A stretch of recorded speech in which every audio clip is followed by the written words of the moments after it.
القرآن الحکیم بسم اللہ الرحمن الرحیم اقرأ بسم ربک الذی خلق خلق الانسان من علق اقرأ وربک الاکرم الذی علم بالقلم علم الانسان ما لم يعلم صلوات علی محمد وآل محمد۔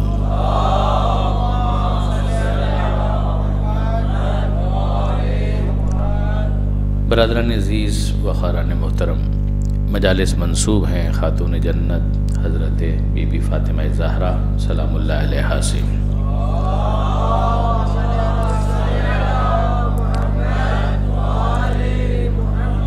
سرنامہ کلام میں سورہ علق کی ابتدائی آیتیں ہیں کہ جن کی تلاوت کا شرف حاصل کیا گیا۔ یہ غیر مانوس آیتیں نہیں ہیں، مانوس آیتیں ہیں، اجنبی آیتیں نہیں ہیں۔ آپ ان کے الفاظ سے بھی کم و بیش واقف ہیں، بزرگان تو مطلب سے بھی واقف ہیں، کم سے کم جو پہلا لفظ ہے اس سے تو سبھی واقف ہیں کہ جس میں پروردگار عالم نے اپنے حبیب کو مخاطب کیا۔ اس کا بیک گراؤنڈ بھی آپ کے لیے واضح ہے کہ یہ وحی اول ہے جو پیغمبر اکرم پر نازل ہوئی، یعنی حضور غار حرا میں تھے، پیغمبر اکرم کے پاس جناب جبرائیل تشریف لائے اور وحی اول کے طور پر جس کلام کو پیش کیا گیا وہ یہی 5 آیتیں ہیں کہ جن کا آغاز ہوتا ہے اقرا۔ اب اس کے مضمون پر ذرا سا ہم غور کریں کہ اقرا بسم ربک الذی خلق، پڑھیے اپنے رب کے نام سے کہ جس نے پیدا کیا۔ خلق الانسان من علق، کہ جس نے جمے ہوئے خون سے پیدا کیا۔ علق، اب ظاہر ہے کہ جو علق کا لفظ ہے اس کو اگر آپ سمجھنا چاہیں تو اس سے ملتا جلتا ایک لفظ ہے تو وہ بھی عربی کا لیکن اردو میں بھی استعمال ہوتا ہے اور وہ ہے تعلق۔ تو تعلق کا مطلب یہ ہوتا ہے کہ جڑ جانا، یعنی اس کا اس کے ساتھ ایک تعلق ہے، یعنی وہ اس کے ساتھ کسی نہ کسی اعتبار سے جڑا ہوا ہے۔ اسی طرح سے علاقہ، ہم یہ کہتے ہیں کہ یہ میرا علاقہ ہے، تو مطلب کیا ہوتا ہے؟ یعنی یہ وہی ہے کہ عربی کے مختلف گرامر کے اعتبار سے ابواب ہیں، اس میں اگر آپ لے جائیں تو مادہ وہی علق ہے، اگر اس علق کو اگر آپ باب تفاعل میں لے جائیں تو تعلق، ایک دوسرے باب میں لے جائیں تو علاقہ، مقصود یہی ہوتا ہے۔ یہ وہ ایریا ہے کہ جس سے میرا ایک واسطہ ہے، میرا ایک ایسوسییشن ہے، تو اس کو کہا جاتا ہے علاقہ۔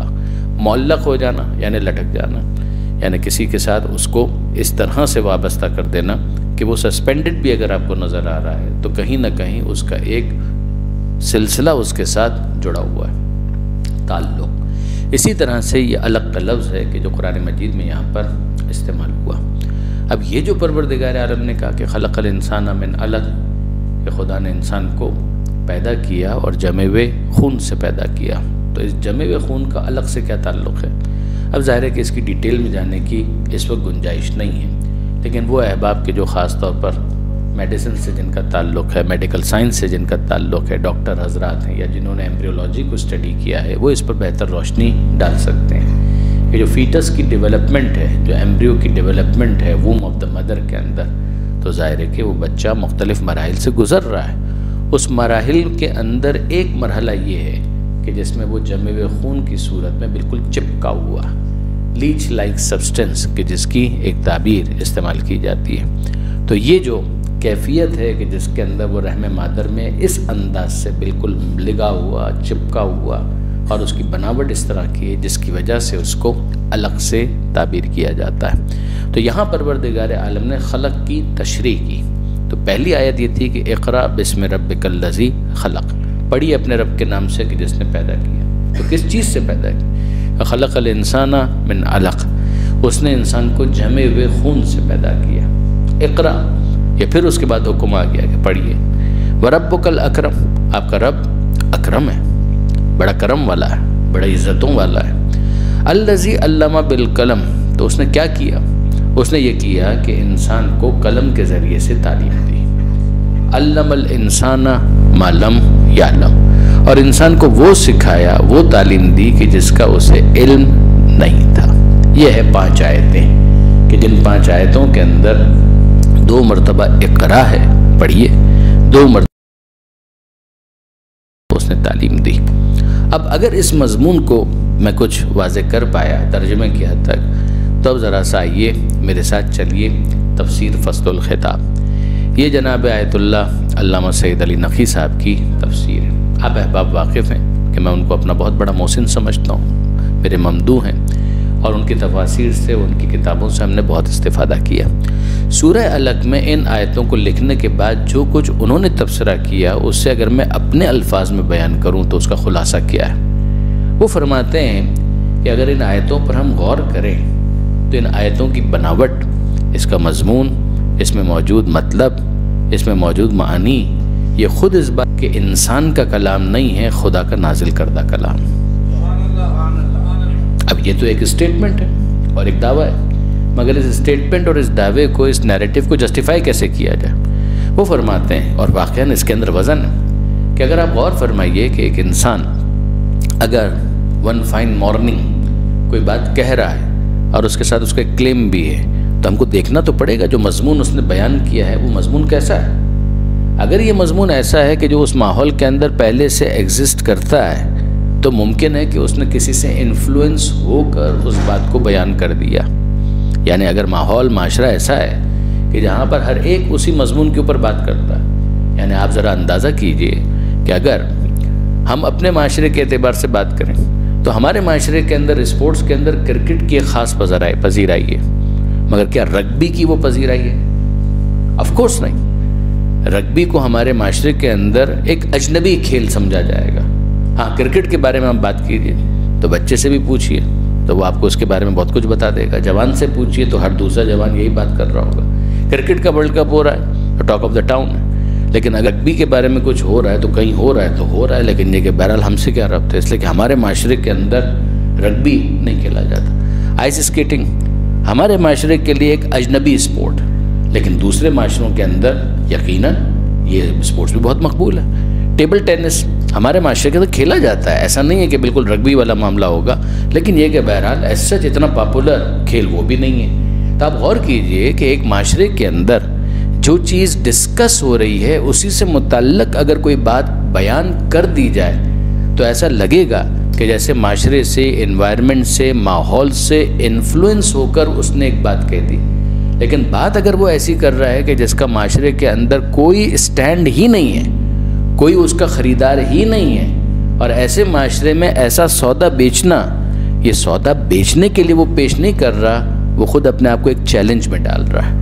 یہ اگینسٹ دا ٹائیڈ وہ سوئم کرنے کی کوشش کر رہا ہے کہ جب سمندر میں ایک طرف موجیں ہوں اور ان موجوں کا بہاؤ ہو، روانی ہو، اگر آپ اسی طرف سوئم کرنا چاہتے ہیں تو پھر بھی سوئم کرنا آسان ہوگا، لیکن اگر آپ اس کی مخالف سمت میں سوئم کرنا شروع کر دیں تو یقیناً یہ سوئمنگ ایک چیلنج بن جائے گا۔ معاشرہ کیسا معاشرہ ہے؟ معاشرہ ایسا معاشرہ ہے کہ جہاں پر پڑھے لکھے افراد 30 سے بھی کم ہیں۔ ایسے افراد کے جن کو لکھنا اور پڑھنا آتا ہے ان کی تعداد 30 بھی نہیں ہے، انڈر 30۔ اس معاشرے کے اندر جو ڈسکشن ہے وہ کیا ہے؟ ماحول کے اندر talk of the town discussion, بیٹھکوں کی، چوراہوں کی، چوپالوں کی، کیا ڈسکشن ہے کہ جو وہاں پر ہو رہا ہے؟ اس نے اس کو مار دیا، اس نے اس کو پیٹ دیا، اس نے اس کو لوٹ لیا، اس نے اس کو کاٹ دیا۔ تو وہاں اگر اس معاشرے کے اندر کوئی اپنے ماحول سے انفلوئنس ہو کر گفتگو کرے گا تو اس گفتگو کے اندر آپ کو تلوار کا تذکرہ ملے گا، تیر کا تذکرہ ملے گا، تبر کا تذکرہ ملے گا، اسلحے کا تذکرہ ملے گا، قلم کا تذکرہ نہیں ملے گا۔ لیکن اگر اسی معاشرے کے اندر پیش کرنے والا ایک بات ایسی کہہ رہا ہے کہ جس کے اندر لوگ نہ قلم سے آشنا ہے، نہ علم سے آشنا ہے، نہ علم کو بہت زیادہ اہمیت دیتے ہیں، اور پھر اس معاشرے کے اندر وہ اپنا تعارف کروا رہا ہے اللہ کے رسول ہونے کی حیثیت سے، اور پہلی وحی کے اندر 2 مرتبہ پڑھنے کا ذکر ہو اور 2 مرتبہ تعلیم کا ذکر ہو، تو ماننا پڑے گا کہ یہ ماحول سے متاثر ہو کر بات نہیں بیان کی جا رہی، پروردگار کی وحی کا نتیجہ ہے کہ یہ الفاظ اس کی زبان پر آ گئے۔ درود بھیجیے گا محمد و آل محمد پر۔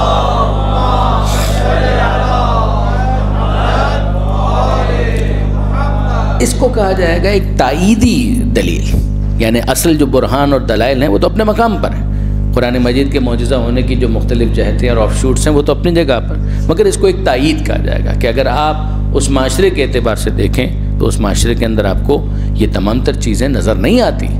اس معاشرے میں پیغمبر اکرم کہہ رہے ہیں اقرا کے حکم خدائی ہے، اقرا بسم ربک الذی خلق، پڑھیے اپنے رب کے نام سے کہ جس نے پیدا کیا، خلق الانسان من علق کہ جس نے جمے ہوئے خون سے پیدا کیا، اقرا وربک الاکرم، پڑھیے کہ آپ کا رب اکرم ہے، الذی علم بالقلم کہ جس نے قلم کے ذریعے سے تعلیم دی، علم الانسان ما لم یعلم، اور انسان کو وہ سکھایا کہ جو وہ نہیں جانتا تھا۔ اب یہ دوسری مرتبہ میں نے آپ کے سامنے ترجمہ مکمل ان 5 آیتوں کا پیش کیا۔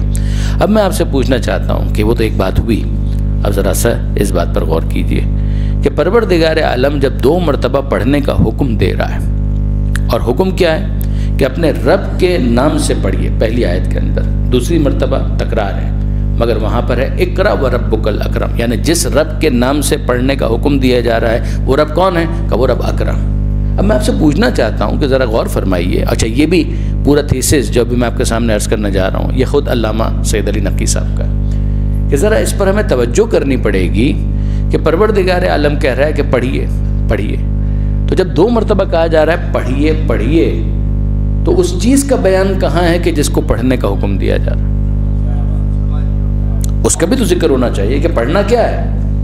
یعنی اگر میں آپ کے سامنے یہ کہوں کہ جناب ایک بچے کو ہم سکھانا چاہ رہے ہیں کہ ہاں بیٹا پڑھو، تب اس کی توجہ ہوگی نا کہ مجھے کیا پڑھانا چاہتے ہیں۔ تو ہم نے کہا بیٹا پڑھو الف، تو وہ کہے گا الف، کہ بیٹا پڑھو بے، تو وہ سامنے سے رسپونڈ کرے گا بے، مگر رسپونڈ تو تب کرے گا نا کہ جب میں اس کے سامنے بیان کروں کہ پڑھنا کیا ہے۔ اب یہاں پر اگر آپ غور کریں تو 2 مرتبہ یہ حکم تو ہے کہ پڑھیے، مگر کیا پڑھنا ہے اس کا کوئی ذکر نہیں۔ اتنا ہم کو معلوم ہے کہ جو بھی پڑھنا ہے وہ رب کے نام سے پڑھنا ہے، یعنی یہ تو ہم کو معلوم ہو گیا کہ جو کچھ بھی وہ ڈاکومنٹ ہے کہ جس کو پڑھنا ہے تو اس کا آغاز ہوگا رب کے نام سے۔ اور اب اگر آپ غور کیجئے تو ان 5 آیتوں کے اندر ایسا کوئی ڈاکومنٹ شروع ہی نہیں ہو رہا۔ اگر پھر آپ میری اس بات کی طرف متوجہ ہو کر ان آیتوں پر غور کریں تو کیا ہے کہ اقرا پڑھیے بسم ربک، اپنے رب کے نام سے، الذی خلق، کہ جس نے پیدا کیا۔ یہ الذی خلق تو اسی ربک، اس کی تشریح ہے کہ جو پالنے والا ہے وہی پیدا کرنے والا ہے۔ پھر خلق الانسان من علق، جس نے جمے ہوئے خون سے پیدا کیا، یہ اسی خلق کی تشریح ہے کہ جو پہلی آیت کے اندر آیا تھا۔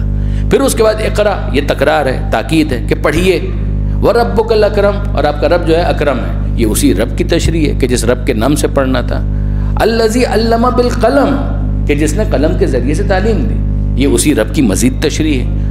علم الانسان ما لم یعلم، اور انسان کو وہ سکھایا کہ جو اسے نہیں معلوم تھا۔ مگر اب سوال یہ پیدا ہوتا ہے کہ جو اس نے سکھایا ایسا کہ جو اسے نہیں معلوم تھا اور جس کو پڑھنا ہے، تو وہ ڈاکومنٹ ہے کیا کہ جس کو پڑھنا ہے؟ اس کا کوئی تذکرہ نہیں آیا۔ اگر میں اس کو مزید واضح کر پاؤں کہ ایک اور لفظ ہے قرآن مجید کے اندر، اور آپ اس سے بھی بہت اچھی طرح سے آشنا ہے، قل، کہہ دیجیے قل هو اللہ احد، قل اعوذ برب الفلق، قل اعوذ برب الناس، قل یا ایھا الکافرون، یہ ہے نا۔ سب میں پہلے کیا ہے؟ قل، کہہ دیجیے۔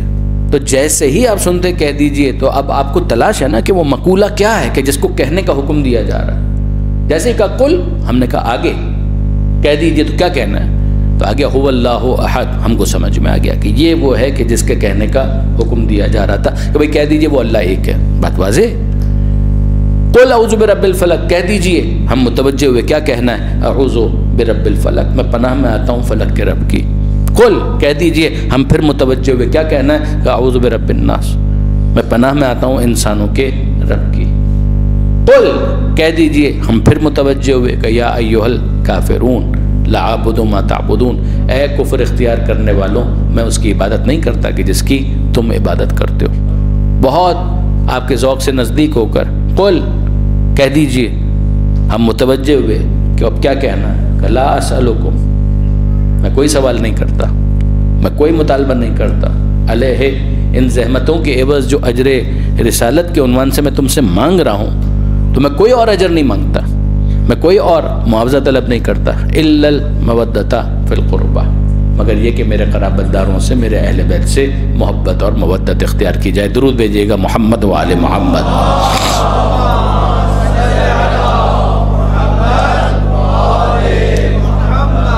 تو نقطہ یہ ہے کہ جب ہم نے کہا قل، تو ہماری توجہ ہے کہ قل کے بعد کیا کہنا ہے۔ آپ بچے سے کہیے پڑھیے، تو وہ متوجہ ہے کہ کیا پڑھانا ہے، اب بتائیے تو صحیح کہ کیا پڑھنا ہے۔ مگر یہ عجیب بات ہے کہ ان 5 آیتوں کے اندر 2 مرتبہ ہے کہ اقرا، پڑھیے، یہ نہیں بتایا کہ کیا پڑھنا ہے۔ یہ سمجھا دیا کہ جو بھی پڑھنا ہے وہ رب کے نام سے پڑھنا ہے، یہ بھی ہم کو سمجھ میں آ گیا، مگر کیا پڑھنا ہے وہ موجود نہیں ہے۔ اب اس کو سولو کرنے کے لیے جناب علامہ سید علی نقوی صاحب وہ اپنے مقدمہ تفسیر کے اندر بھی ڈیٹیل میں گئے، اس میں تو خیر بہت ڈیٹیل میں گئے، اور اس کے علاوہ پھر انہوں نے تفسیر سورہ الگ کے اندر بھی اس کی طرف اشارہ کیا، متوجہ کیا۔ اور وہ کیا بات؟ وہ فرماتے ہیں کہ اگر ان 5 آیتوں میں موجود حکم اقرا کے مفعول کو جاننا ہے کہ وہ ہے کیا کہ جس کو پڑھنا ہے، تو ذرا سا سورہ فاتحہ کے اوپر غور کیجیے، ذرا سا سورہ فاتحہ کے اوپر غور کیجیے۔ کیا مطلب؟ کہ ذرا سورہ فاتحہ کو پڑھیے اور ایک بات بتائیے کہ یہ سورہ فاتحہ خدا کا کلام ہے؟ آپ کہیں گے جی ہاں بالکل خدا کا کلام ہے، اور میں بھی مانتا ہوں خدا کا کلام، مگر ذرا مضمون پر غور تو کیجیے۔ الحمدللہ رب العالمین، تعریف ہے اللہ کے لیے کہ جو عالمین کا پالنے والا ہے، یہ تو سٹیٹمنٹ ہو گیا۔ الرحمن الرحیم، وہ رحمان ہے وہ رحیم ہے، یہ بھی سٹیٹمنٹ ہے۔ مالک یوم الدین، وہ قیامت کے دن کا، جزا و سزا کے دن کا مالک ہے، یہ بھی سٹیٹمنٹ ہو گیا۔ اب کیا ہے؟ اب کیا ہے؟ ایاک نعبد و ایاک نستعین، تیری ہی عبادت کرتے ہیں اور تجھی سے مدد چاہتے ہیں۔ یہ خدا کہہ رہا ہے، یہ خدا کہہ رہا ہے ہم تیری ہی عبادت کرتے ہیں اور تجھی سے مدد چاہتے ہیں۔ اگر یہ خدا کہہ رہا ہے تو جس سے خدا کہہ رہا ہے اس کو خدا ہونا چاہیے، کہنے والا پر خدا کیسے ہو گیا؟ آپ انصاف سے غور کیجئے کہ ایاک نعبد و ایاک نستعین، ہم تیری ہی عبادت کرتے ہیں، تجھی سے مدد چاہتے ہیں۔ اگر خدا کسی کو مخاطب کر کے کہہ رہا ہے تو جس کو وہ مخاطب کر رہا ہے پھر خدا تو اس کو ہونا چاہیے، کہنے والا خدا کیسے ہوگا؟ تو آپ سب یہ کہیں گے کہ نہیں مولانا بات واضح ہے کہ یہاں پر پروردگار سکھانا چاہتا ہے، پروردگار سکھانا چاہتا ہے، جس کو کہا جاتا ہے تعلیم المسئلہ، کہ مسئلے کو تعلیم دینے کے لیے، سکھانے کے لیے یہ انداز اختیار کیا جاتا ہے۔ کہ وہ کون سا انداز ہے؟ کہ جو ابھی تھوڑی دیر پہلے آپ کہہ رہے تھے کہ پڑھو بیٹا الف، تو جب پڑھو بیٹا الف کوئی کہتا ہے استاد اپنے شاگرد کو تو وہ سکھانے کے لیے کہہ رہا ہوتا ہے، کلام استاد کا ہوتا ہے، مگر مقصود یہ ہوتا ہے کہ اس کلام کے ذریعے سے شاگرد بولنا سیکھ جائے، پڑھنا سیکھ جائے۔ تو بالکل اسی طریقے سے پروردگار عالم نے اس سورے کے اندر یہ سکھایا ہے بندوں کو کہ بندے اپنے خدا کو کیسے مخاطب کریں، کیسے عرض کریں، کیسے دعا کریں، کیسے مناجات کریں۔ یہاں تک بھی ٹھیک ہے، لیکن میں پوچھنا چاہتا ہوں کہ وہ سکھانے کے لیے ہم تو کہتے ہیں پڑھو، وہ کدھر ہے؟ وہ یہاں پر کہاں ہے؟ کل کہیں نظر آتا ہے کہ پروردگار عالم نے کہا قل، کہ نہیں ملتا، پڑھو نہیں ملتا۔ تو یہاں پر وہ ہے کہ جس کو پڑھنا ہے اور حکم اقرا موجود نہیں ہے، اور وہاں پر اقرا موجود ہے مگر یہ موجود نہیں ہے کہ پڑھنا کیا ہے۔ تو کیا ان دونوں کا آپس میں کوئی ربط ہے؟ حضرت علامہ فرماتے ہیں کہ جی ہاں ان دونوں کا آپس میں ربط ہے۔ کیا مطلب؟ کہ وہ 5 آیتوں کے ساتھ جس ڈاکومنٹ کو پڑھنا سکھایا گیا ہے وہ یہی سورہ فاتحہ کی 7 آیتیں۔ ان دونوں کا آپس میں ربط آپ اسٹیبلش کیسے کریں گے؟ کہ اسٹیبلش اس طرح سے کریں گے کہ یہ 5 آیتیں کب نازل ہوئی؟ ہم نے کہا سب سے پہلے نازل، وہی اول کے طور پر یہ نازل ہے، کہ تسلیم کا بالکل تسلیم۔ کہ اب یہ بتائیے کہ سورہ فاتحہ کب نازل ہوا؟ کہ سورہ فاتحہ کب نازل ہوا؟ اس کو جاننے کے لیے آپ کو اس کو ٹریس کرنا پڑے گا کہ نماز کب سے، کہ نماز کب سے؟ تو جواب یہ ملے گا کہ جزیات میں جو بھی تبدیلی ہوئی ہو، مگر نماز اس وقت سے ہے کہ جب سے پیغمبر اکرم نے اعلان بعثت کیا، فرام ڈے 1 کہ نماز موجود ہے۔ پیغمبر اکرم نے اعلان رسالت کیا اور اعلان رسالت کے ساتھ نماز موجود ہے۔ اگر اعلان رسالت کے ساتھ نماز موجود ہے تو اب دوسرا سوال کہ نماز کا اور سورہ فاتحہ کا کیا تعلق ہے؟ تو اصول ہے کہ لا صلاۃ الا بفاتحۃ الکتاب، کہ نماز ہو نہیں سکتی جب تک اس کے اندر سورہ فاتحہ نہ پڑھا جائے۔ اب آپ نے غور فرمایا، نماز ہو نہیں سکتی جب تک سورہ فاتحہ کو نہ پڑھ لیا جائے۔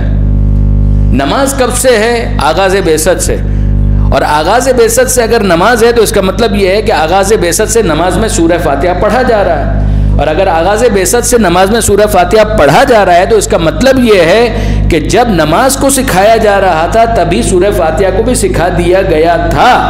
اب اس کے بعد ہم کو سمجھ میں آیا کہ پروردگار عالم نے کہا تھا پڑھیے پڑھیے 2 مرتبہ، تو وہ کیا پڑھنا تھا؟ وہ یہ 7 آیتیں تھیں کہ جن کے پہلے الگ سے پڑھنے کا حکم دینے کی ضرورت نہیں تھی۔ بس آخری ایک سوال رہ جاتا ہے کہ حکم تھا اپنے رب کے نام سے پڑھیے، تو رب کا نام کہاں پر ہے؟ کہ اسی لیے الحمد سے بھی پہلے ہم پڑھتے ہیں بسم اللہ الرحمن الرحیم، اللہ کے نام سے شروع کرتا ہوں جو رحمان بھی ہے رحیم بھی ہے۔ درود بھیجیے محمد و آل محمد۔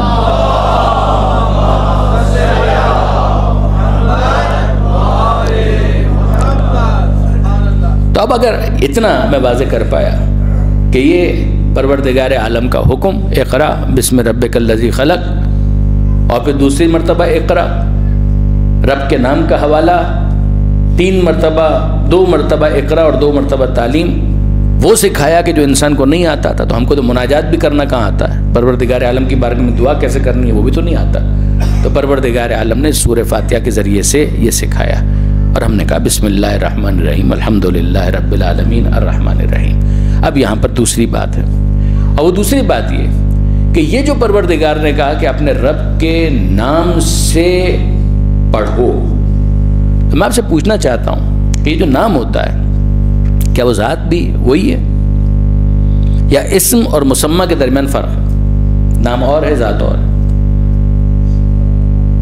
یعنی میں اور آسان کروں اپنے نوجوان دوستوں کے لیے کہ یہ جو پروردگار کہہ رہا ہے کہ اپنے رب کے نام سے پڑھیے، اور ہم نے کہا بسم اللہ الرحمن الرحیم، ہم پڑھتے ہیں، شروع کرتے ہیں مدد لیتے ہوئے اللہ کے نام کی مدد۔ نام اور ذات ایک ہی ہے یا نام اور ذات الگ الگ ہے؟ اسم اور مسمى ایک ہی ہے یا اسم اور ہے مسمى اور ہے؟ اور کھل کر عرض کروں، ہم عبادت کرتے ہیں تو اللہ کی عبادت کرتے ہیں یا لفظ اللہ کی عبادت کرتے ہیں؟ ہم عبادت کرتے ہیں تو رحمان کی عبادت کرتے ہیں یا لفظ رحمان کی عبادت کرتے ہیں؟ تو جواب یہ ملے گا کہ نہیں جناب، ہم لفظ رحمان کی عبادت نہیں کرتے، ہم لفظ اللہ کی عبادت نہیں کرتے، ہم تو اللہ کی عبادت کرتے ہیں، ہم تو خدائے رحمان کی عبادت کرتے ہیں، ہم خدائے رحیم کی عبادت کرتے ہیں۔ تو پھر نام کس لیے ہوتا ہے؟ کہ نام اصولی بات یہ ہے کہ مسمى کا غیر ہوتا ہے، اور اگر آپ اس کو سمجھنا چاہیں تو سیدھی اور صاف بات یہ ہے کہ گھروں میں ولادتیں ہوتی رہتی ہیں، بچہ پیدا ہو گیا، بھئی نام کیا رکھا؟ کبھی سوچ رہے ہیں، کبھی سوچ رہے ہیں، تو بچہ تو موجود ہے۔ اگر نام اور ذات ایک ہی ہوتا ہے تو پھر اس کے بعد یہ ساری زحمتیں کس وجہ سے؟ تو آپ کہیں گے کہ نہیں، بہرحال غور کر رہے ہیں کہ نام تو پہلے ہی رکھ لینا چاہیے، لیکن پہلے نہیں رکھا، اب رکھ رہے ہیں، تو فرق کیا پڑا؟ کیا بچہ بچہ نہیں ہے؟ بچہ تو بچہ ہے، مگر نام ابھی اس کا ہم نے طے نہیں کیا۔ اسی لیے باپ کے فرائض اور ذمہ داریوں کے اندر ایک ذمہ داری دین نے یہ رکھی ہے کہ وہ اپنی اولاد کا اچھا نام رکھے، اس کو اچھا نام دے۔ آپ غور کیجئے گا، باپ کی ذمہ داریوں میں سے ایک ذمہ داری ہے، پھر ظاہر ہے کہ وہ مشورہ کسی سے بھی کرے، ماں بھی کوئی پیار سے نام دے سکتی ہے، خود مولا کائنات کے حوالے سے آپ جانتے ہیں علی بھی نام ہے، اور اسی طریقے سے حیدر بھی نام ہے، بلکہ اس نام کا حوالہ بھی دیا تھا مولا کائنات نے میدان جنگ میں، انا الذی سمتنی امی حیدرا، کہ میں وہ ہوں کہ جس کی ماں نے اس کا نام حیدر رکھا۔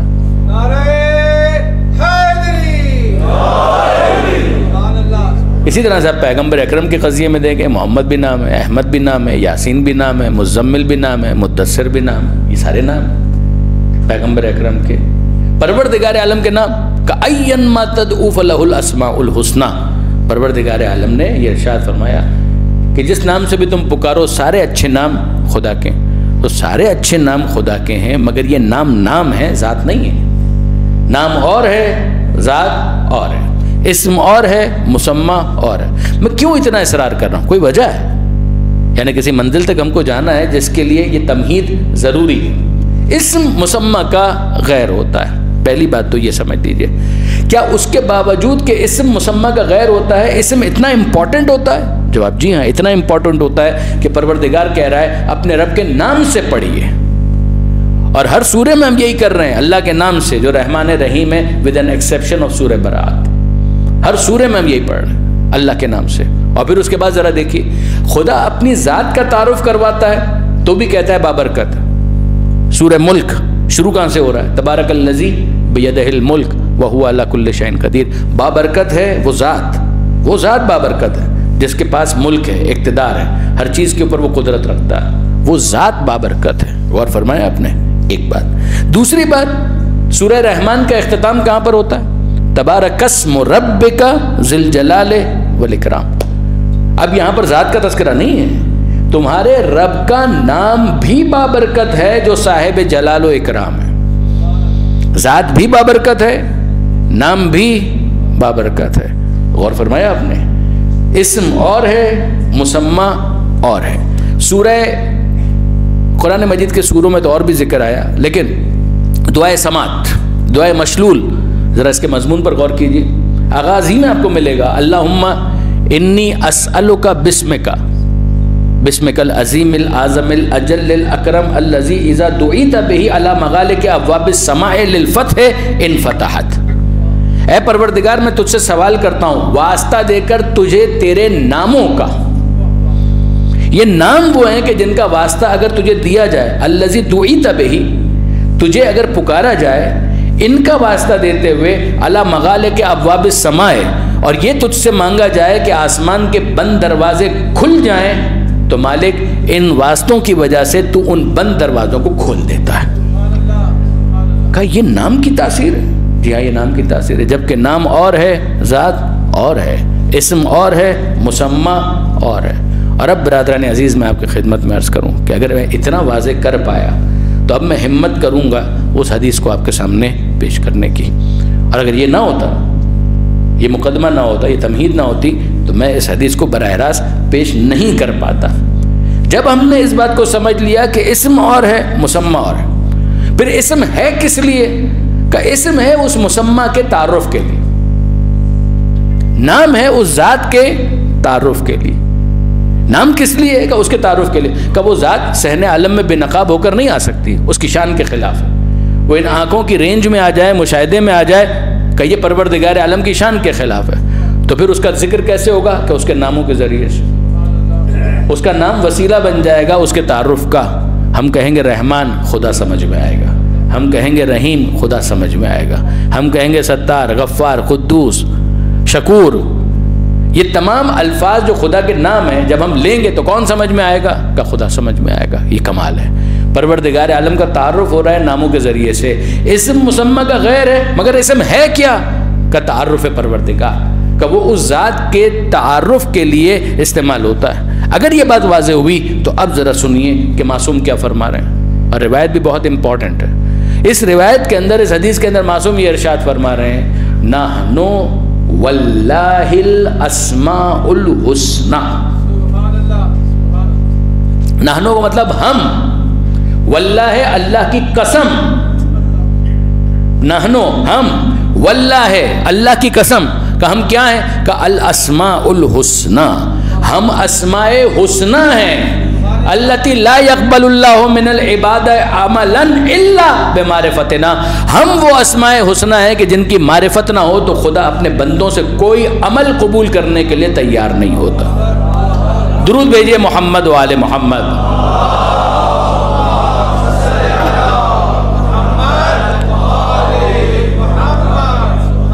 اب میں آپ سے پوچھتا ہوں کہ وہ دو جملے کیوں میں نے کہے تھے بار بار؟ میں اسی لیے, ایک ہے اسم مسمى کا غیر ہے. معصوم نے یہ نہیں کہا کہ ہم خدا ہیں, نعوذ باللہ من ذالک, یہ نہیں کہا معصوم.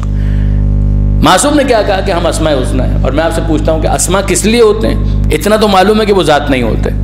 دوسری بات, اسماء ہوتے ہیں خدا کے تعارف کے لیے, اسم ہوتا ہے خدا کے تعارف کے لیے. ہم نے رحمان کہا تو خدا کا تعارف حاصل ہوا, ہم نے رحیم کہا تو خدا کا تعارف حاصل ہوا. کہ اسی طرح سے آل محمد اسماء حسنى ہے, ان کو دیکھتے جاؤ, سمجھتے جاؤ کہ بندہ ایسا ہے تو خدا کیسا ہوگا. درود بھیجئے محمد و آل محمد.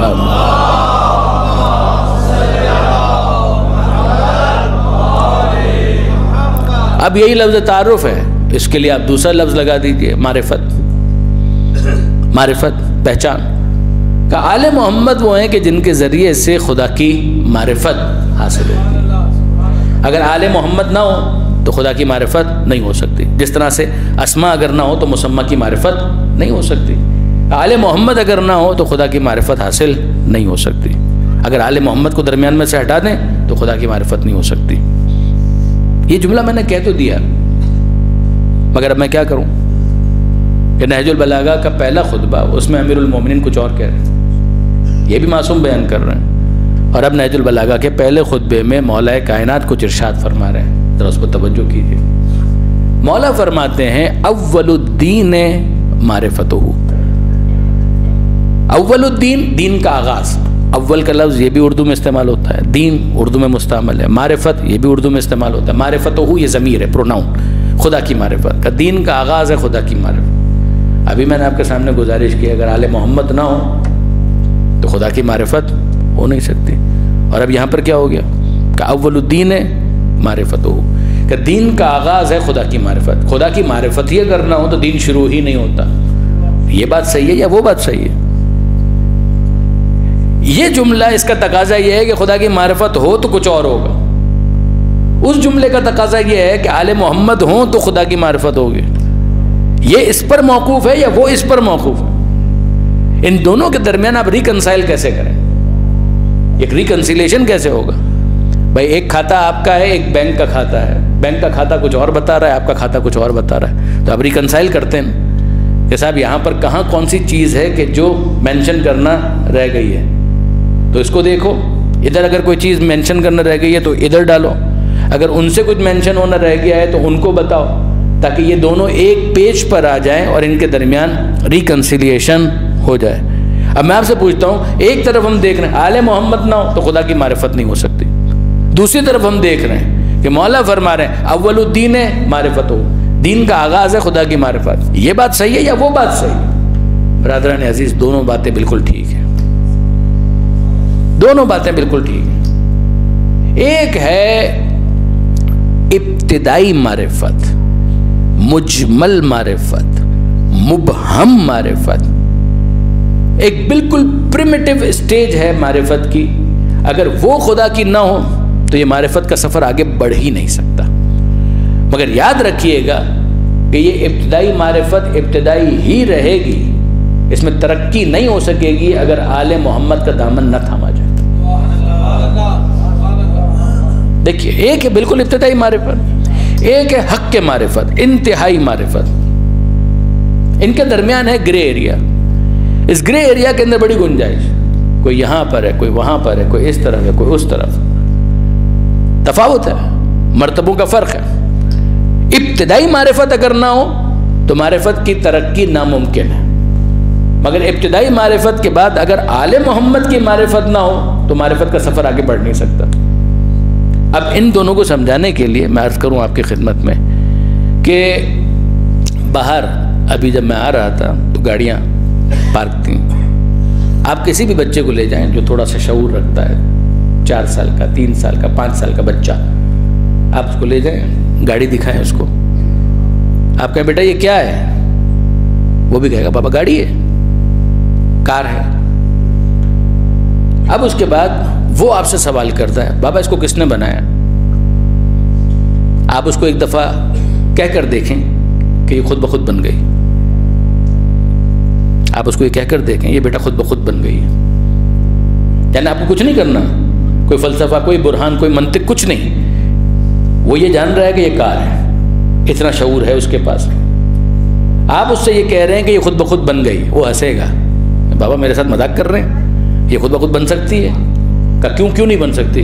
کہا بابا اس کا ہونا خود اس بات پر دلیل ہے کہ کسی نے اس کو بنایا تو ہے. تو آپ میرے ساتھ یہ مذاق تو نہ کریں کہ یہ خود بخود بن گئی ہے. میں تو آپ سے یہ جاننا چاہتا ہوں کہ اتنا تو مجھے پتا ہے کہ کوئی اس کا بنانے والا ہے، بس اتنا سمجھا دیجئے وہ ہے کون؟ وہ ہے کون؟ اتنا تو مجھے معلوم ہے کہ کوئی اس کا بنانے والا ہے، بس مجھے یہ سمجھا دیجئے کہ وہ بنانے والا کون ہے.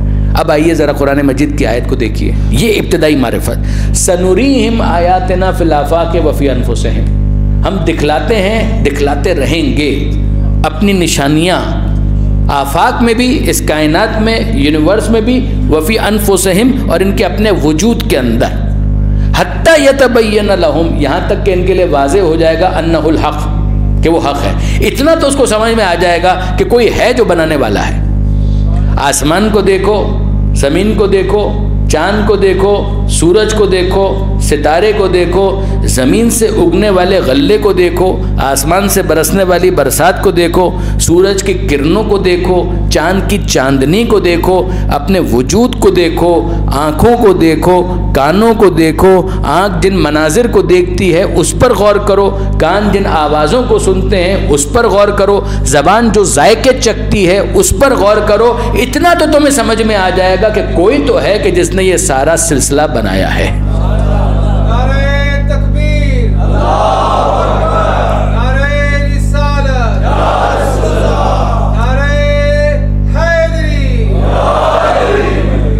یہ نشانیاں، وہ گاڑی کو دیکھتا ہے بچہ، وہ کہتا ہے اتنا تو مجھے معلوم ہے کہ کوئی بنانے والا ہے، تو یہ مذاق میرے ساتھ نہ کریں کہ یہ خود بخود بن گئی۔ تو اگر مخلوق ہے تو خالق تو ہے، مملوک ہے تو مالک تو ہے، مصنوع ہے تو صانع تو ہے، پروڈکٹ ہے تو مینوفیکچرر تو ہے، کہ اتنا تو مجھے معلوم ہے۔ یہ ہے ابتدائی معرفت، یہ ہے خام معرفت، یہ ہے مجمل معرفت، یہ ہے مبہم معرفت۔ اور اب اگر وہ بچہ دلچسپی دکھاتا ہے تو باپ کیا کہے گا کہ بیٹا مجھے بھی معلوم ہے کہ اس کا بنانے والا ہے، مگر اگر تم مزید چاہتے ہو، تمہارا تجسس تمہیں آمادہ کرتا ہے، تمہاری کیوریوسٹی تمہیں ابھارتی ہے کہ تم مزید جانو، مزید پہچانو، تو اس سے زیادہ مجھے نہیں آتا، میں تمہیں ایک استاد کے پاس لے جاتا ہوں جو اس کے بارے میں مہارت رکھتا ہے، وہ استاد تمہیں مزید بتائے گا۔ اب آپ نے غور فرمایا کیسے یہ ابتدائی معرفت ترقی کے زینے طے کر رہی ہے۔ اب وہ استاد کے پاس گیا اور استاد سے کہا کہ مجھے بتائیے، استاد نے اس کو پیار سے سمجھایا، دیکھو ایک جگہ ہوتی ہے کہ جہاں پر اس کو بنایا جاتا ہے، اس طرح سے بنایا جاتا ہے، یہ انسٹرکشنز دی جاتی ہیں، یہ مشین ہوتی ہے، یہ اس کا اونر ہوتا ہے، یہ اس کا مقصد ہے۔ یہ جیسے جیسے بتاتے جا رہا ہے اس کے چہرے پر تبسم، مسکراہٹ آتی جا رہی ہے، یہ خوش ہوتا جا رہا ہے، معرفت اس کو ہو رہی ہے بنانے والے کی، مگر یہ احسان مندی کے جذبات کے ساتھ سر جھکاتا جاتا ہے اپنے استاد کے سامنے، کبھی اس کے ہاتھوں کو بوسہ دیتا ہے، کبھی اس کے گھٹنوں کو ہاتھ لگاتا ہے، کبھی اس کے پیروں کو چھوتا ہے۔ وہ یہ سارے کام کیوں کر رہا ہے؟ معرفت اس کو اس کی حاصل کرنی تھی، مگر یہ اس تعارف کا ذریعہ بن گیا۔ یہ معلم، یہ استاد اگر نہ ہوتا تو اس کی معرفت حاصل نہ ہو پاتی۔ وہ جو ابتدائی معرفت تھی وہ مبہم کی مبہم رہتی اگر اس نے ہاتھ پکڑ کر معرفت کے سفر میں ترقی عطا نہ کی ہوتی۔ جس طرح سے اس معرفت کی بنیاد یہ استاد بن گیا، اسی طرح خدا کی معرفت کی بنیاد اور تمہید آل محمد بن گیا۔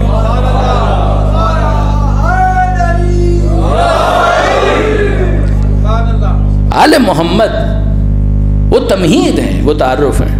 اور انصاف کی بات یہ ہے کہ یہ کوئی خالی فقط دعویٰ نہیں ہے، یعنی آپ نہج البلاغہ اٹھا کر دیکھ لیجئے، محسوس یہ ہوتا ہے کہ قرآن میں جو سرخیاں موجود تھیں ان کی تفصیلات نہج البلاغہ کے اندر۔ آپ صحیفہ کاملہ کو اٹھا کر دیکھ لیجئے، آپ کو احساس ہوگا کس طرح سے چوتھے امام گفتگو کا سلیقہ سکھاتے ہیں۔ آپ الکافی اٹھا کر دیکھ لیں، کتاب التوحید جو اس کا توحید کا چیپٹر ہے، آپ اس کو اٹھا کر دیکھ لیں۔ شیخ صدوق علیہ الرحمہ نے جو کتاب التوحید لکھی، زیادہ تر حدیثیں ہی نہیں ہیں، معصوم کا قول، معصوم کا کلام، آپ اس کو دیکھ لیں تو آپ کو اندازہ ہوگا۔ یعنی یہ دعویٰ برائے دعویٰ نہیں ہے، یہ واقعی حقیقت ہے کہ آل محمد نے خدا کا تعارف کروایا۔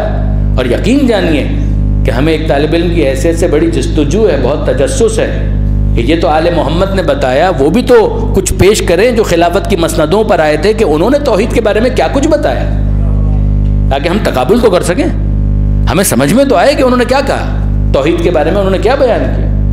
ہمیں بھی خوشی ہوگی، ہم دیکھیں تو صحیح، چیک تو کریں۔ مگر آل محمد جو واقعاً اسپوکس پرسن تھے خدا کی توحید کے، تو انہوں نے دلیل کے ساتھ یہ سمجھا کہ آل محمد کی نظر میں توحید کی کیا تشریح ہے، کیا تفصیلات ہے۔ اب اگر یہ بات واضح ہو گئی تو اب اگلا مرحلہ، اور وہ اگلا مرحلہ کیا کہ یہ ہے ابتدائی معرفت، یہ ہے معرفت میں ترقی۔ اب اس کے بعد تیسری چیز تھی حق کے معرفت۔ کیا حق کے معرفت کا امکان ہے خدا کے باب میں؟ خدا کے باب میں حق کے معرفت کا کوئی امکان نہیں پایا جاتا۔ کس کے لیے؟ کہ کسی کے لیے بھی نہیں، کسی کے لیے بھی نہیں۔ حق کے معرفت کا مطلب یہ ہے کہ جہاں پر معرفت مکمل ہو جائے۔ یہ یاد رکھیے برادران عزیز کہ خدا ہے لامحدود، وہ جسم و جسمانیت سے ماورا، وہ زمان و مکان سے ماورا، وہ جسم کا بھی خالق، وہ زمان کا بھی خالق، وہ مکان کا بھی خالق۔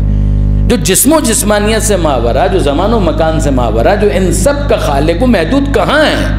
جو محدود نہیں ہے وہ لامحدود، جو لامحدود ہے اس کی معرفت کبھی محدود ہو نہیں سکتی کہ اس کی معرفت کا سفر کہیں پر ختم ہو کر حق کے معرفت کا عنوان حاصل کر سکے، ناممکن۔ اسی لیے شاید پہلے بھی کبھی میں نے یہ گزارش کی تھی کہ اگر آپ قرآن مجید میں دیکھیں گے تو آپ قرآن مجید میں پائیں گے راستے کا تذکرہ ہے، منزل کا تذکرہ نہیں۔ کبھی غور کیجئے گا، قرآن مجید آپ پڑھتے ہیں، آپ دیکھیے کہیں اگر آپ کو منزل کا تذکرہ ملے تو ہمیں بھی بتائیے گا۔ قرآن مجید میں آپ کو راستے کا ذکر ملے گا، اہدنا الصراط المستقیم، سیدھا راستہ۔ تو راستہ کہاں ختم ہوتا ہے؟ کہیں ختم نہیں ہوتا، یہ راستہ کہیں ختم نہیں ہوتا۔ اگر یہ راستہ ختم ہو جائے تو اس کا مطلب خدا محدود ہے۔ یہ یاد رکھیے گا، زندگی کا سفر ختم ہو سکتا ہے، معرفت کا سفر ختم نہیں ہو سکتا۔ جو پہلی نماز آپ پڑھیں گے وہ بھی قربتاً اللہ، اور جو آخری نماز آپ پڑھیں گے وہ بھی قربتاً اللہ۔ جو پہلا روزہ آپ رکھیں گے وہ بھی قربتاً اللہ، اور جو آخری روزہ آپ رکھیں گے وہ بھی قربتاً اللہ۔ جو پہلا صدقہ آپ دیں گے وہ بھی قربتاً اللہ، جو آخری صدقہ دیں گے وہ بھی قربتاً اللہ۔ جو پہلی نیکی وہ بھی قربتاً اللہ، جو آخری نیکی وہ بھی قربتاً اللہ۔ آپ کی بھی آخری نیکی قربتاً اللہ، اور حضور کی آخری نیکی بھی قربتاً اللہ۔ یعنی یہ عجیب نہیں ہے؟ صراط مستقیم، راستے کا تذکرہ۔ پیغمبر اکرم کے لیے کیا کہا جا رہا ہے؟ یاسین والقرآن الحکیم انکا لمن المرسلین علی صراط مستقیم۔ حضور بھی راستے پر ہیں، یہی تو کہا تھا انعمت علیہم، ان کا راستہ کہ جن کے اوپر تو نے نعمت خاص نازل کی ہے۔ تو جب ان کا راستہ ہے تو وہ کہاں پر ہوں گے؟ صراط مستقیم پر۔ صراط مستقیم پہ کہاں؟ سب سے آگے، سب سے آگے محمد اور آل محمد، بے شک باقی سب ان کے پیچھے پیچھے، جس کو جہاں راستہ ملے۔ بس دائیں بائیں نہیں ہونا چاہیے، راستے میں پیچھے کہیں ہونا چاہیے، چاہے کتنا ہی پیچھے ہو مگر ہو راستے پر، نہ دائیں ہو نہ بائیں، نہ آف ٹریک ہو نہ ڈی ٹریک، راستہ چھوٹنے نہ پائے، راستہ وہی راستہ ہو چاہے کتنا ہی پیچھے کیوں نہ ہو، اس راستے پر کہ جس میں سب سے آگے حضور موجود ہیں۔ مگر حضور سب سے آگے ضرور موجود ہیں، حق کے معرفت کے دعوے دار حضور بھی نہیں ہیں۔ یہ جملہ میں کبھی نہ کہوں اگر پیغمبر اکرم خود نہ کہہ رہے ہوتے۔ پیغمبر اکرم کا جملہ ہے، ما عبدناک حق کا عبادتک وما عرفناک حق کا معرفتک۔ یہ پیغمبر اکرم کی حدیث ہے، ما عبدناک، مالک جو تیری عبادت کا حق ہے وہ تو میں بھی ادا نہ کر سکا، وما عرفناک حق کا معرفتک، مالک جو تیری معرفت کا حق ہے وہ تو میں بھی ادا نہ کر سکا، نہ عبادت کا حق ادا کر سکا نہ معرفت کا حق ادا کر سکا۔ یہ وہ ہیں کہ جو عبادت میں بھی سب سے آگے ہیں، معرفت میں بھی سب سے آگے ہیں۔ مگر یہ جملہ کیا بتا رہا ہے؟ یہ جملہ کیا سمجھا رہا ہے؟ دیکھیں میں آپ کی خدمت میں برادران عزیز عرض کروں، یہ مجھے بہت پسند ہے۔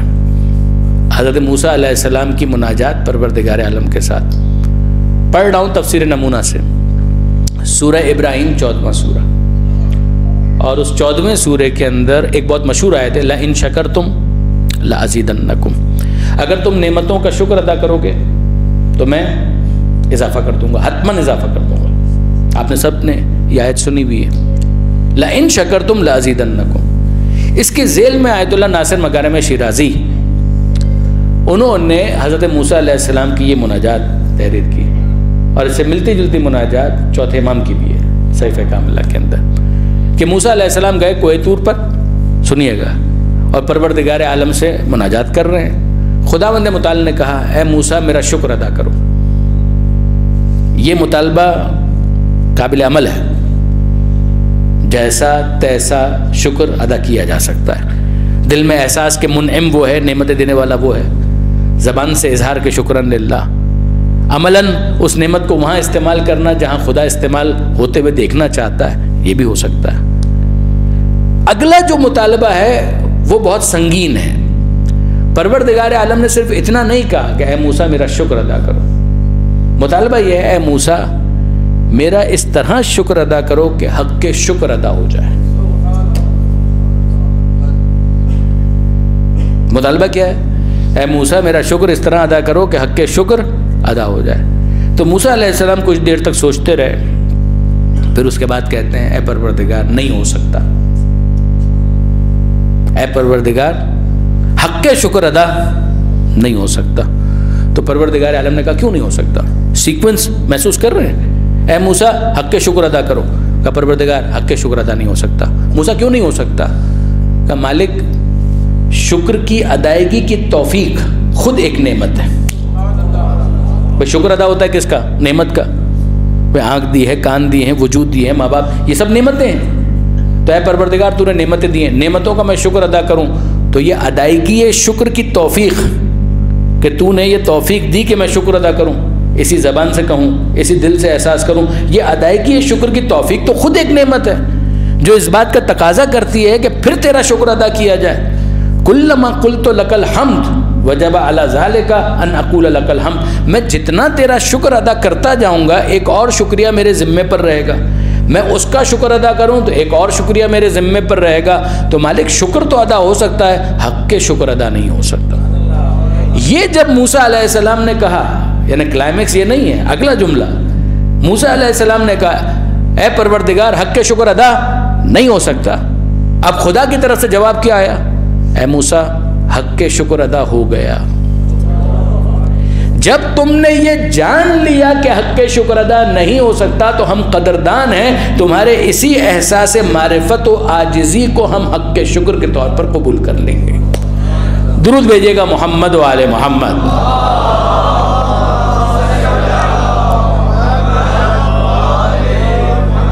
اب برادران عزیز ذرا غور فرمائیے گا، یعنی ترتیب کے ساتھ یہ بات کس طرف جا رہی ہے، ذرا توجہ کیجیے گا کہ یہ کہا حضرت موسیٰ علیہ السلام نے حق کے شکر ادا نہیں ہو سکتا، یہ فیکچول پوزیشن ہے، وہ خدا کی طرف سے قدردانی ہے۔ پروردگار کہتا ہے کہ موسیٰ اگر تم نے یہ سمجھ لیا کہ حق کے شکر ادا نہیں ہو سکتا تو اسی کو ہم حق کے شکر مان لیں گے، اسی کو ہم کنسیڈر کر لیں گے کہ شکر کا حق ادا ہو گیا۔ اگر موسیٰ یہ کہیں کہ حق کے شکر ادا نہیں ہو سکتا تو پروردگار کہے اسی کو ہم حق کے شکر مان لیں گے۔ اگر مصطفیٰ یہ کہیں کہ حق کے عبادت ادا نہیں ہو سکتا تو پروردگار یہ کہتا ہے کہ سبحان الذی اسریٰ بعبدہ، ہم اپنے اسی عبد اور اسی بندے کو جو یہ کہہ رہا تھا کہ حق کے عبادت ادا نہیں ہو سکتا اتنا بلند کریں گے کہ دو کمانوں کے درمیان کا فاصلہ بھی اس سے زیادہ ہوگا، وہ اس سے زیادہ ہم سے قریب ہوگا۔ درود بھیجئے محمد و آل محمد پر۔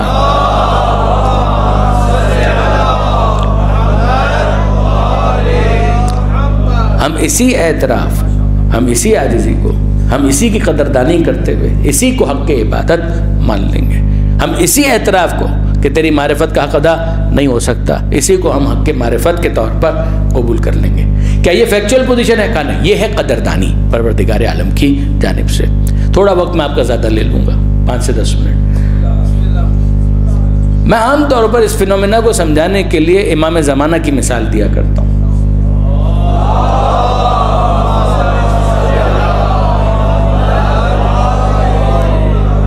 اور بہت تیزی کے ساتھ یہ مثال میں آپ کی خدمت میں عرض کرنا چاہوں گا کہ ایک بات بتائیے، جب انشاءاللہ حضرت کا ظہور ہو جائے گا، آج نہیں تو کل، کل نہیں تو پرسوں، اگلے مہینے، اگلے سال، اگلی صدی، جب بھی ہو جائے، خواہش ضرور ہے کہ جلد سے جلد، مگر اس خواہش کی وجہ سے وہ اجلت پسندی بھی نہیں ہونی چاہیے جو ناپسندیدہ ہے۔ ایک ہے کہ انسان کی تمنا ہے، خواہش ہے، مگر یہ کہ بہرحال جب ہوگا تب ہوگا۔ دیکھیے جب ظہور ہو جائے گا تو انشاءاللہ آپ کی سب کی خواہش کیا ہوگی؟ آپ کی خواہش یہ ہوگی کہ امام کو اپنا مہمان بنائے، اور آپ نے دعوت نامہ بھجوایا اور حضرت نے قبول بھی کر لیا، اور آپ کے گھر پر مہمان بن کر آ بھی گئے کہ بھائی ہم 2 دن آپ کے پاس رکیں گے۔ تو آپ مجھے بتائیے کہ آپ کیا کریں گے؟ آپ کیا انتظام کریں گے؟ آپ کیا اہتمام کریں گے؟ آپ کہیں گے جو میرے بس میں ہوگا میں سب کروں گا، حضرت تشریف لا رہے ہیں، حضور تشریف لا رہے ہیں، میرے مہمان بنیں گے، جو میرے بس میں ہوگا میں سب کروں گا۔ اب اس وقت ذرا وہ اسراف کی بحث کو سائڈ پر رکھیے گا، سمجھانے کے لیے عرض کر رہا ہوں کہ آپ کہیں گے بھائی میرے بس میں ہوگا میں 5 ڈشیں بنواؤں گا، بیف بھی، مٹن بھی، چکن بھی، سبزی بھی، ایپیٹائزر میں بھی ہونا چاہیے، سوپ بھی ہونا چاہیے، یہ بھی ہونا چاہیے، بریانی بھی ہونی چاہیے۔ پوچھ لیجئے گا کہ وہ مرچ کتنی پسند کرتے ہیں، مجھے نہیں معلوم، لیکن یہ کہ بہرحال یعنی آپ نے معلوم کر لیا اور مختلف ڈشز کا آپ نے انتظام کر لیا، اور آپ نے ساتھ ہی ساتھ کہا کہ ایپیٹائزر بھی ہونا چاہیے، پھر آپ نے کہا کہ 4 قسم کے میٹھے بھی ہونے چاہیے، وہ گاجر کا حلوہ بھی ہونا چاہیے اور مٹھائی بھی ہونی چاہیے، 3-4 قسم کے آپ نے پھل بھی رکھ دیے، بہترین انداز سے آپ نے دسترخوان بھی سجا دیا، اور پھر آپ اپنے نوکروں سے کہہ رہے ہیں کہ دیکھو کوئی کمی نہ رہنے پائے، حضرت تشریف لا رہے ہیں۔ آپ خود کہہ رہے ہیں، یہ جملہ میں نے جان بوجھ کر کہا ہے، آپ اپنے نوکروں سے کیا کہہ رہے ہیں، ملازموں سے کیا کہہ رہے ہیں، دیکھو کوئی کمی نہ رہنے پائے، حضرت تشریف لا رہے ہیں۔ یعنی آپ کیا کہہ رہے ہیں کہ کوئی کمی نہ رہنے پائے، کوئی کمی نہ ہونے پائے، مطلب کیا ہے؟ حق ادا ہو جائے۔ کوئی کمی نہ ہونے پائے اس کا مطلب کیا ہے؟ کہ حق ادا ہو جائے۔ آپ نے کہا کمرہ تیار کرو، اب بستر اس طرح سے ہونا چاہیے، یہ تولیہ یہاں پر ہونا چاہیے، پانی کا یہ انتظام ہونا چاہیے۔ رات بھر خود آپ دروازے کے پاس کھڑے ہو کر پہرا دے رہے ہیں کہ اگر حضرت نے آواز بھی دی تو کوئی اور نہیں جائے گا، میں خود جاؤں گا خدمت کرنے کے لیے۔ یہ سارا انتظام آپ نے کیا، اور آپ نے خود اپنے نوکروں سے کہا تھا کوئی کمی نہ ہونے پائے۔ جب حضرت تشریف لے جا رہے ہوں گے، مہمانی انہوں نے قبول کر لی، وقت گزارا، اور جب جا رہے ہوں گے اب آپ ان سے کیا کہیں گے؟ آپ ان سے کیا کہیں گے؟ کیا آپ یہ کہیں گے کہ حضور آپ کا حق ہم نے ادا کر دیا، آپ کے شان نشان ہم نے انتظام کیا؟ کیا آپ میں سے کوئی یہ جملہ کہنے کی ہمت کرے گا؟ آپ اپنے وجدان سے پوچھتے ہیں، اپنے ضمیر سے پوچھتے ہیں، آپ کو خوشی ہوتی ہے کہ جو میرے بس میں تھا میں نے سب کیا، مگر سب کچھ کرنے کے بعد جب اپنے اہتمام کو، انتظام کو دیکھتے ہیں اور پھر ان کو دیکھتے ہیں تو ان کی عظمت کے آگے آپ کو اپنا سارا انتظام چھوٹا لگتا ہے، کم لگتا ہے۔ آپ یہ کہتے ہیں کیا تو سب کچھ، لیکن یہ کہ بہرحال جو ان کی شان ہے اس کے مقابلے میں کہاں ہو سکتا ہے؟ تو آپ کا یہ جملہ آپ ان کو مخاطب کر کے یہ کہیں گے کہ حضور جو حق تھا وہ ادا نہیں ہو سکا، آپ کے شان نشان میں کوئی خدمت نہیں کر پایا۔ یہ آپ کی طرف سے جملہ ہوگا۔ اب میں آپ سے پوچھتا ہوں ان کا جملہ کیا ہوگا؟ آپ کیا توقع کرتے ہیں؟ وہ کہیں گے کہ ہاں میاں واقعی تم نے کوئی انتظام خاص کیا نہیں تھا، یہ تم نے کیا کیا؟ 3rd کلاس انتظام کیا۔ کیا آپ توقع کرتے ہیں؟ آپ کہتے ہیں کہ نہیں۔ میرا ضمیر یہ کہتا ہے کہ ان کی طرف سے قدردانی ہوگی، ہماری طرف سے یہی ہونا چاہیے کہ ہم آپ کے شان نشان خدمت نہیں کر پائے۔ ان کی طرف سے جملہ یہ آئے گا کہ نہیں بڑی آپ نے زحمت فرمائی، آپ نے تو بڑی زحمت فرمائی، ہم آپ کے لیے دعا گو ہیں، آپ نے اتنا انتظام کیا، آپ نے غور فرمایا۔ ان کی عظمت کے آگے اپنا انتظام پھیکا لگتا ہے، مگر ان کے ظرف کی بلندی کا تقاضا یہ ہے کہ وہ دعاؤں سے نوازیں۔ بالکل اسی طریقے سے بندہ جب اپنی بندگی کو دیکھتا ہے تو معبود کے مقابلے میں کم لگتی ہے، معبود جب اپنے بندے کو سراہتا ہے تو اسی کو حق کے عبادت و معرفت کے طور پر قبول کر لیتا ہے۔ درود بھیجیے گا محمد و آل محمد۔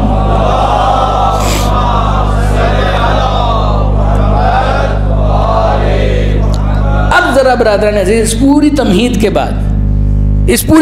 بعد یعنی ہمیں جانا کہاں تھا؟ وہ خدا ہے لامحدود، مخلوق اپنے تمام کمال کے ساتھ بہرحال محدود ہے، خالق لامحدود، اس کی معرفت کا امکان ہی نہیں ہے، حق کے معرفت کا اس کا کوئی امکان نہیں۔ دوسری طرف مخلوق کتنی ہی اعلیٰ، کتنی ہی عرفہ، کتنی ہی بلند، کتنی ہی بزرگ، مگر اس کے باوجود ہے تو مخلوق۔ خالق کی طرف سے اسے وجود کا ہدیہ عطا ہوا ہے تو اس کو وجود ملا ہے، وہ اپنے تمام تر کمالات کے ساتھ، تمام تر عظمتوں کے ساتھ ہے محدود، مگر عزیزوں ہم تو ان کے ماننے والے ہیں کہ جن کے محدود وجود کے اندر بھی اتنی وسعت ہے کہ انسانوں کے بس کی بات نہیں ہے کہ ان کی معرفت حاصل کر سکتے ہیں، جن کو پروردگار عالم نے اپنے کمال کا شاہکار بنایا ہے، جب ان کے وجود کی معرفت کما حق کو امکان نہیں رکھتی تو پھر کیسے ممکن ہے کہ پروردگار عالم کی معرفت کا حق ادا کیا جا سکے گا؟ یہ ناممکن ہے۔ اب آئیے ذرا سا یہاں پر ہم آگے بڑھیں۔ کیا عجیب بات ہے، محمد و آل محمد ایک طرف ہیں خدا کے تعارف کا ذریعہ جو امکانی حد میں انسان کے لیے ممکن ہو، ورنہ وہ اسی مبہم مجمل معرفت تک محدود ہو جائے گا۔ محمد و آل محمد ان اساتذہ اور معلمین کا نام ہے کہ جن کا دامن تھامنے سے انسان کو پروردگار عالم کی معرفت کے ترقی کے زینے طے کرنے کا موقع ملتا ہے، مدد ملتی ہے۔ اور کیا عجیب بات ہے کہ وہ آل محمد جو خدا کے تعارف کا ذریعہ ہیں، جب خدا آل محمد کا تعارف کرواتا ہے تو فاطمہ زہرا کا ذکر کرتا، سیدہ کا ذکر کرتا۔ یعنی اب آپ ذرا غور فرمائیے کہ شہزادی خود آل محمد میں شامل، معصومین میں شامل، یہ بی بی وہ ہیں کہ جو خود پروردگار عالم کے تعارف کا ذریعہ۔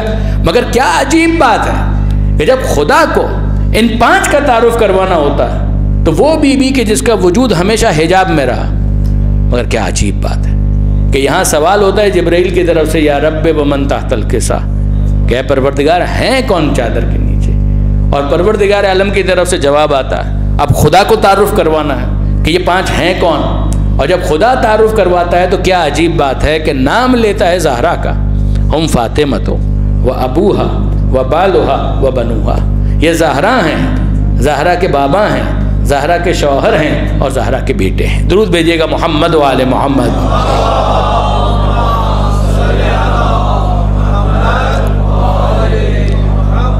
آپ نے غور فرمایا، اب پروردگار تعارف کروا رہا ہے، ملائکہ کے سامنے تعارف کروا رہا ہے، اور جب ملائکہ کے سامنے خدا تعارف کروا رہا ہے آل محمد کا، اب خدا کا تعارف نہیں ہو رہا، اب تعارف ہو رہا ہے پنجتن کا۔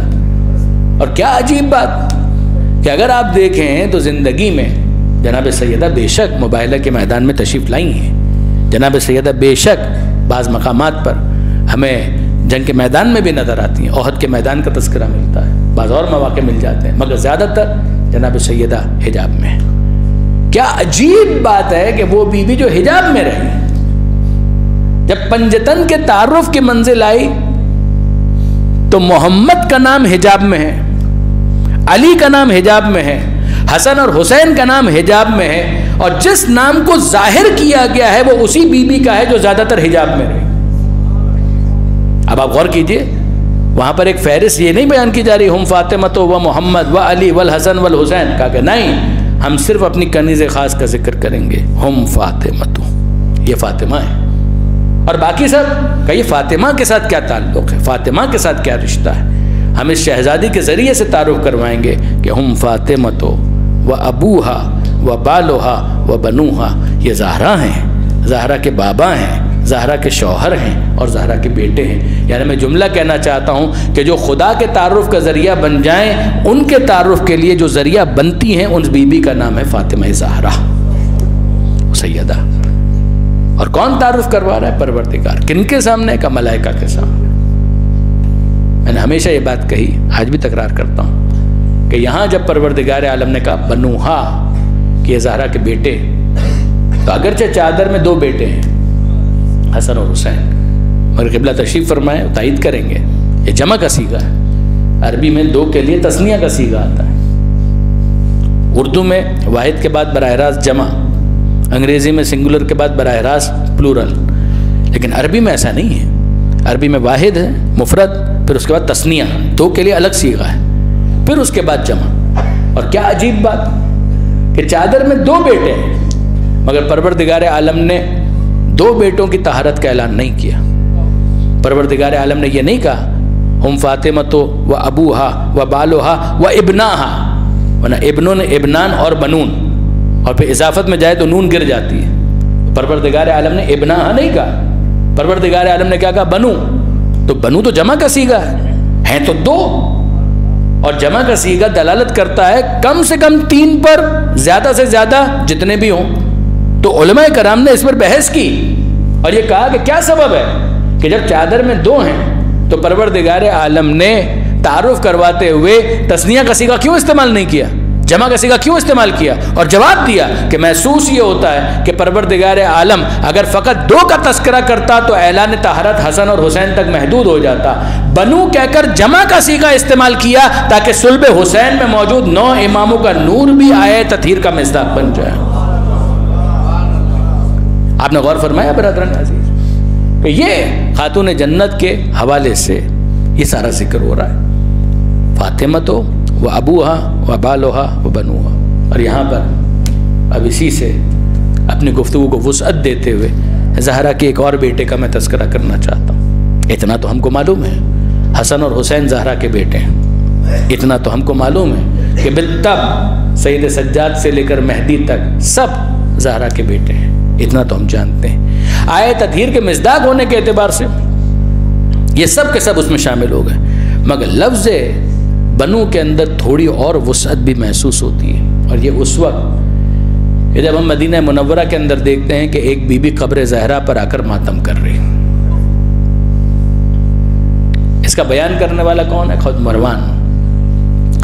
مروان جس کا آل محمد سے کوئی ربط اور کوئی تعلق نہیں. آپ جانتے ہیں، آپ میں سے وہ احباب کے جنہوں نے مدینہ منورہ کی زیارت کی ہے وہ جانتے ہیں کہ بقی مسجد نبوی سے کوئی بہت زیادہ دور نہیں ہے. مسجد نبوی ساتھ ملا ہوا محلہ بنی ہاشم، اور محلہ بنی ہاشم ختم ہوتا ہے تھوڑا فاصلہ، اور اس کے بعد پھر جنت البقیع. محلہ بنی ہاشم کے گھر کا دروازہ کھلا، ایک بی بی برقع چادر میں نہا تشریف لائی، آہستہ آہستہ قدم بڑھاتے ہوئے جنت البقیع میں داخل ہوئی. مروان یہ منظر دیکھ رہا تھا، اور اس نے دیکھا کہ اس بی بی نے کہ جن کا چہرہ نقاب میں ہے، بی بی سے منسوب اس قبر کو مخاطب کر کے یہ کہا، اے شہزادی فاطمہ زہرا، میں آپ کو آپ کے بیٹے عباس کا پرسہ دینے آئی. میں آپ کو آپ کے بیٹے عباس کا پرسہ دینے آئی. قریب ہی کوئی مدینے کا رہنے والا نظر آیا تو مروان نے روک کر اسے کہا، اے شخص ایک بات تو بتا. کہ پوچھو. کہ میرا تو اہل بیت سے کوئی ربط اور تعلق نہیں ہے، اتنا تو میں بھی جانتا ہوں. میرا کوئی تعلق نہیں ہے اہل بیت سے، مگر اتنا تو میں بھی جانتا ہوں کہ عباس فاطمہ زہرا کے بیٹے نہیں ہیں. عباس تو ام البنین کے بیٹے ہیں. اور یہ بی بی عجیب ہے کہ جو بات مجھے معلوم ہے یہ تو محلہ بنی ہاشم سے برآمد ہوئی ہے، ان کو نہیں معلوم. قبر زہرا کو مخاطب کر کے کہہ رہی ہیں، اے بی بی میں آپ کو آپ کے بیٹے عباس کا پرسہ دیتی ہوں. ان کو اتنا نہیں پتا. وہ شخص یہ سنتا ہے اور زار و قطار رونے لگتا ہے. اے مروان، تجھے معلوم نہیں ہے یہ کہنے والی کوئی اور نہیں، خود ام البنین ہے. یہ کہنے والی خود ام البنین ہے، یہ مادر عباس ہے. کہ مادر عباس ہے تو اپنے بیٹے کو کیوں کہہ رہی ہیں کہ فاطمہ زہرا میں آپ کو آپ کے بیٹے عباس کا پرسہ؟ کا سب جانتے ہیں کہ جنم ام البنین نے دیا ہے، مگر عباس کے اس دنیا میں آنے سے بہت پہلے زہرا نے عباس کو اپنا بیٹا کہا کہ عباس تو میرا بیٹا ہے. اور اب اس کے بعد آپ ذرا غور کیجئے کہ یہ روایت میں آپ کے سامنے عرض کر رہا ہوں، ذرا یہ دو روایتیں دیکھیے. یہ بھی عجیب ہے یہ روایت، اور یہ بھی زہرا کے ایک بیٹے ہی کا تذکرہ ہے. اور وہ کیا ہے کہ روایت چھٹے امام کی ہے، اور چھٹے امام اپنے دوستوں اپنے ساتھیوں کو مخاطب کر کے کہہ رہے ہیں، اور باتیں کرتے کرتے آنکھوں میں آنسو آ گئے. چھٹے امام کہتے ہیں تمہیں معلوم ہے کہ قیامت میں پہلا مقدمہ کس کا پیش ہوگا؟ پہلا مقدمہ کس کا پیش ہوگا؟ اب ظاہر ہے کہ اپنے اپنے خیال کے مطابق لوگوں نے جواب دیے ہوں گے. ممکن ہے کسی نے کہا ہو کہ پہلا مقدمہ تو حسین کا پیش ہوگا، اس خوش گلے پر چلنے والے خنجر کا مقدمہ سب سے پہلے. کہا کہ نہیں. کسی نے کہا کہ ہو سکتا ہے کہ پہلا مقدمہ جناب زینب کی چادر کا پیش کیا جائے. کہا کہ نہیں، وہ بھی مقدمہ پیش ہوگا مگر پہلے نہیں. کہ سکینہ کو لگنے والے تماچے، کہا نہیں وہ بھی ہوگا مگر پہلا نہیں. نوچے جانے والے گوشوارے، یہ سارے مقدمے پیش ہوں گے مگر پہلا مقدمہ یہ نہیں ہوگا. ابھی فرزند رسول پہلا مقدمہ کس کا پیش ہوگا؟ کہ پہلا مقدمہ زہرا کے اس بیٹے کا پیش ہوگا جو اس دنیا میں زندہ نہیں آ سکا.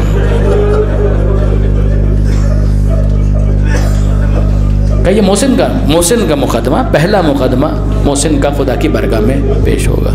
کا مقدمہ کس طرح سے پیش ہوگا؟ امام فرماتے ہیں کہ دادی اور نانی جناب ختیجہ اور جناب بنت اسد محسن کا لاشا لے کر خدا کی بارگاہ میں فریاد کریں گے. جناب بنت اسد گویا یہ کہہ رہی ہوں گی کہ اے پروردگار، تیرا حبیب مجھے ماں کہہ کر مخاطب کرتا تھا، کیا میری زہرا کے ساتھ یہی ہونا چاہیے تھا؟ جناب ختیجہ کہیں گی، اے پروردگار، میں نے اس امت کو پالا تھا، یہ نمک حرامی کہ میری زہرا کے ساتھ یہ سلوک کیا گیا. کیا اس بچے کو زندہ دنیا میں آنے کا موقع نہیں ملنا چاہیے تھا؟ یہ فریاد جناب ختیجہ کر رہی ہوں گی، جناب بنت اسد دادی اور نانی فریاد کر رہی ہوں گی. اور اب یہاں پر علماء نے ایک سوال اٹھایا کہ سوال یہ پیدا ہوتا ہے کہ محسن کا لاشا جناب سیدہ کے ہاتھ میں ہونا چاہیے، جناب سیدہ کے ہاتھ میں ہونا چاہیے. فریاد تو بی بی کو کرنی چاہیے. جناب ختیجہ ساتھ میں ہوں، جناب بنت اسد ساتھ میں ہوں، دائیں بائیں ہوں، لیکن یہ کہ یہ مقدمہ تو بی بی کو پیش کرنا چاہیے تھا. مگر کیا سبب ہے کہ دادی اور نانی اس لاشے کو لا کر خدا کی بارگاہ میں فریاد کر رہی ہیں؟ کہ یہ دوسری روایت نہ ہوتی تو یہ معمہ کبھی حل نہ ہوتا. عزیزوں زہرا کے ہاتھ خالی کہاں ہیں؟ زہرا کے ہاتھ خالی کہاں ہیں؟ زہرا کے ہاتھوں میں پہلے ہی کچھ موجود ہے. کہ وہ کیا چیز ہے جو زہرا کے ہاتھ میں موجود ہے؟ اب ذرا سنیے گا.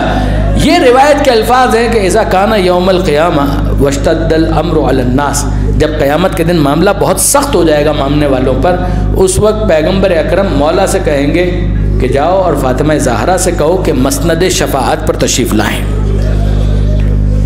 لتحضر مقام الشفاعت، تاکہ جناب فاطمہ مقام شفاعت پر آئیں اور خدا کی بارگاہ میں فریاد کریں تاکہ ماننے والوں کی شفاعت ہو سکے.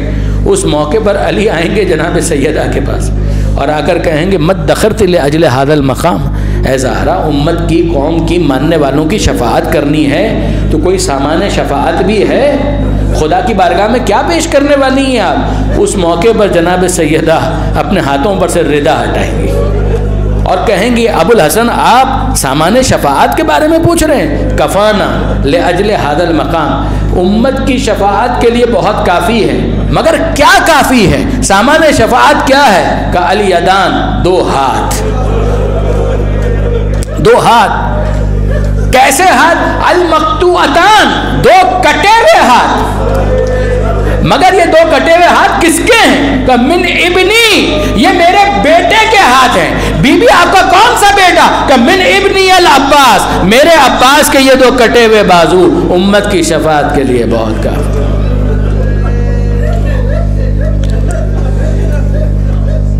الا لعنت اللہ علی الظالمین وسيعلم الذین ظلموا ای منقلب ینقلبون.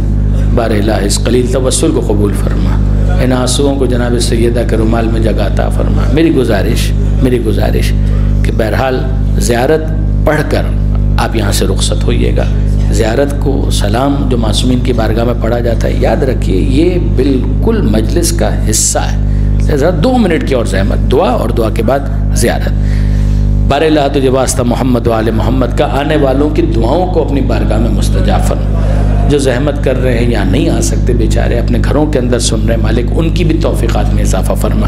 بیماروں کو شفا عطا فرما، بے روزگاروں کو رزق حلال عطا فرما، جو بے اولاد ہیں اولاد صالح عطا فرما، جو صاحبان اولاد ہیں تربیت کی توفیق عطا فرما.